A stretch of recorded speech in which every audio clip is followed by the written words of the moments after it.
Now come to the strain energy due to the bending. ठीक है, तो student जैसे हम लोड अप्लाई करते हैं किसी बीम पर, मान लीजिए कि ये बीम है, इस बीम पर मैंने लोड अप्लाई किया, ये सपोर्ट मान लीजिए, ये सपोर्ट है।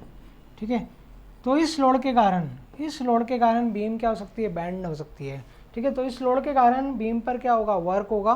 ठीक है, ये जो वर्क है, ये वर्क बीम में क्या हो जाएगा, स्टोर हो जाएगा। ठीक है, और किस फॉर्म में स्टोर होगा, स्ट्रेन एनर्जी की फॉर्म में।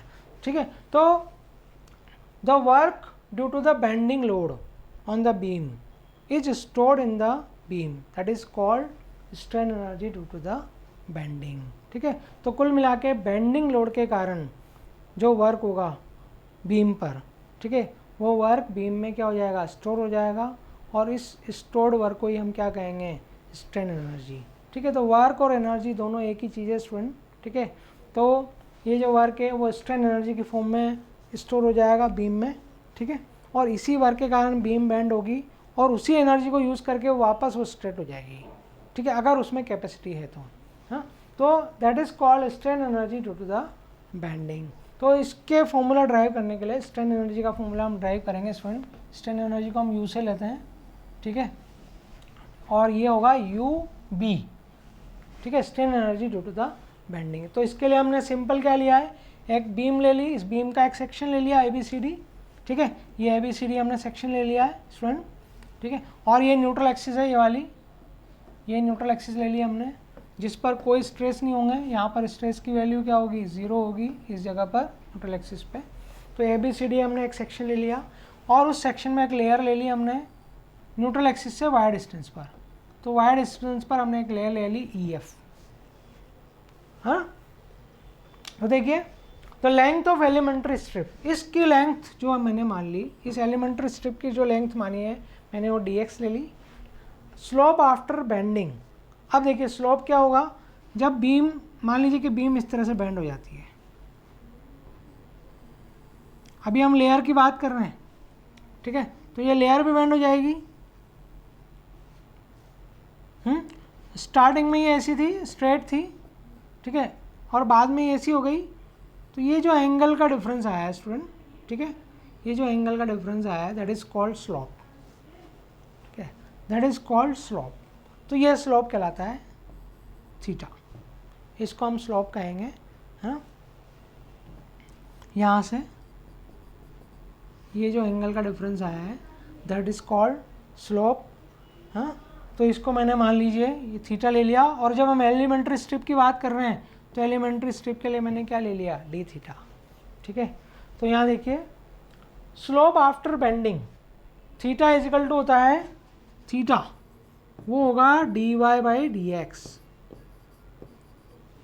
ठीक है, ये स्लोप होता है, मैथमेटिक्स में आपने पढ़ा होगा, दैट इज कॉल्ड स्लोप। है ना, तो यहाँ पर ये स्लोप आ गया dy/dx। ठीक है, तो ये फॉर्मूला आप ध्यान रखें, slope theta is equal to dy/dx। Change in slope due to bending moment, change in slope due to bending moment, ये क्या होगा, डी थीटा। ठीक है, स्लोप कितना चेंज हुआ है, डी थीटा चेंज हुआ है। हाँ, तो यहाँ देखिए, तो डी थीटा/dx अगर मैं निकालूँ, डी थीटा/dx में निकालूँ, तो dy/dx और थीटा की वैल्यू क्या है, dy/dx। तो यहाँ मैंने थीटा की वैल्यू रख दी, तो मुझे क्या मिल जाएगा, d2y/dx²। ठीक है, तो एक फॉर्मूला आप याद रखें। अब वर्क निकालना है, तो work done by the bending moment, तो जो लोड हमने लगाया है बेंडिंग लोड, उसके कारण उसमें बेंडिंग मोमेंट जनरेट हुआ है। उस बेंडिंग मोमेंट के कारण बीम में क्या वर्क हुआ है, वो वर्क ही उस बीम में क्या हो गया, स्टोर हो गया है, और वही that is called strain energy. तो यहाँ देखिए work done by bending moment क्या हो जाएगा, half m into D theta, bending moment into change in slope. तो ये फॉर्मूला आप ध्यान रखिए student, work done by bending moment होगा half bending moment into change in slope. हाँ, अब चेंज इन स्लोप की वैल्यू हम यहाँ से रखेंगे, देखिए फ्रॉम m/i, ये आपका फ्लेक्सिबल फॉर्मूला है, m/i इजिकल टू E/r। ठीक है, तो हम लिख सकते हैं, E को हम इधर ले गए तो ये हो गया m/ei इजिकल टू 1/r। ठीक है, और 1/r जो होता है स्टूडेंट, 1/r जो होता है वो d2y/dx² के बराबर होता है। ठीक है, ये भी हमने प्रूव किया है। ठीक है, मैकेनिक्स में तो स्टूडेंट आपको ये ध्यान रखना पड़ेगा 1/r इजिकल टू d2y/dx² होता है, और d2y/dx² किसके बराबर है, d(θ/dx) के। तो एक तरह से क्या हो गया, ये फॉर्मूला आपको ध्यान रखना है, 1/r is equal to d2y/dx² is equal to d(θ/dx), ठीक है। तो यहाँ पर जो ये 1/r इजिकल टू d2y/dx² है, ये मैं यहाँ रख दूंगा, तो मुझे क्या मिल जाएगा, m/ei इजिकल टू क्या हो जाएगा, d2y/dx²। तो यहाँ m की वैल्यू क्या आ गई, m इजिकल टू आ गया ei d2y/dx², और ये m की वैल्यू जो है ei d2y/dx² मैं यहाँ रख दूंगा, ठीक है। तो देखिए नेक्स्ट स्लाइड में m/i इजिकल टू d(θ/dx) हो गया। हाँ, एक बार फिर देख लेते हैं, ये देखिए m/ei इजिकल टू 1/r है, और 1/r इजिकल टू क्या है, d2y/dx² है, या फिर हम इसको लिखते हैं d(θ/dx), तो 1/r इजिकल टू क्या है, d(θ/dx) है। हाँ, यहाँ देखिए m/ei इजिकल टू d(θ/dx) है, तो d(θ) क्या हो गया, m/ei इंटू dx हो गया। हाँ, तो ये फॉर्मूला हमारे पास आ गया, ठीक है। तो हमने क्या लिया है स्टूडेंट, हमने लिया है 1/r इजिकल टू d(θ/dx। हाँ, तो यहाँ आ गया d(θ) is equal to m/ei dx, और w वर्क जो है, हमने वर्क का फॉर्मूला लिखा था, half bending moment into change in slope.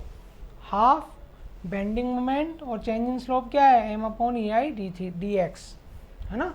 तो यहाँ इससे क्या आ गया, work done by bending moment stored in the form of strain energy. ये मैंने आपको बताया ही है कि जो लोड है उसके कारण बेंडिंग मोमेंट जनरेट होगा, और बेंडिंग मोमेंट के कारण क्या होगा, बीम पर वर्क होगा, और वो वर्क उसकी एनर्जी की फॉर्म में बीम में स्टोर हो जाएगा, और this energy is called strain energy.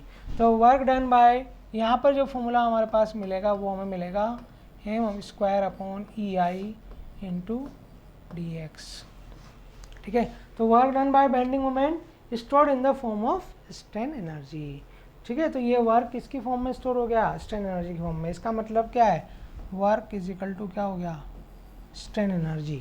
ये तो हमने एलिमेंट के लिए निकाला इसलिए du लिया है, तो ये हो गया हाफ m²/ei इंटू dx। अब मुझे अगर टोटल पूरी बीम के लिए, अगर पूरे क्रॉस सेक्शन के लिए अगर मुझे एनर्जी निकालनी है, ठीक है, पूरी बीम के लिए मुझे एनर्जी निकालनी है, तो मैं क्या करूँगा, इसको इंटीग्रेट कर दूँगा, ठीक है। तो total strain energy due to bending moment in the whole beam, पूरी बीम की जो लेंथ है वो मैंने L मान ली, ठीक है। तो हमने क्या किया है, 0 से लेकर L तक इसको क्या कर दिया, इंटीग्रेट कर दिया। तो U is equal to 0 to L m²/2ei dx। तो इसको मैंने क्या कर दिया, इसको एक तरह से हमने ये किया है कि 0 से L तक हमने इसको इंटीग्रेट कर दिया है, सिंपल। तो ये क्या होगा, ये हो जाएगी strain energy due to bending moment. हाँ, तो ये आप फॉर्मूला ध्यान रखें, ये डेरिवेशन आप ध्यान रखें, सिंपल सा डेरिवेशन है, ठीक है। स्लोप एक बार मैं फिर बताता हूँ आपको, ये बीम है, ठीक है। अभी इस बीम में कोई बेंडिंग नहीं है, जैसे आप लोड लगाएंगे, लोड के कारण ये बीम क्या हो जाएगी, इस तरह से बैंड हो जाएगी, ठीक है। तो ये जो, अगर मैं इस पर टेंजेंशियल खींच दूँ, ये एंगल जो है ये क्या होगा, स्लोप होगा, ठीक है। तो अगर मैं एलिमेंट ले रहा हूँ, हाँ, तो एलिमेंट में चेंज इन स्लोप कितना हो जाएगा, स्लोप थीटा है, तो चेंज इन स्लोप हम क्या ले लेंगे, d थीटा ले लेंगे, हाँ। तो इस तरह से आप इसको कर सकते हैं।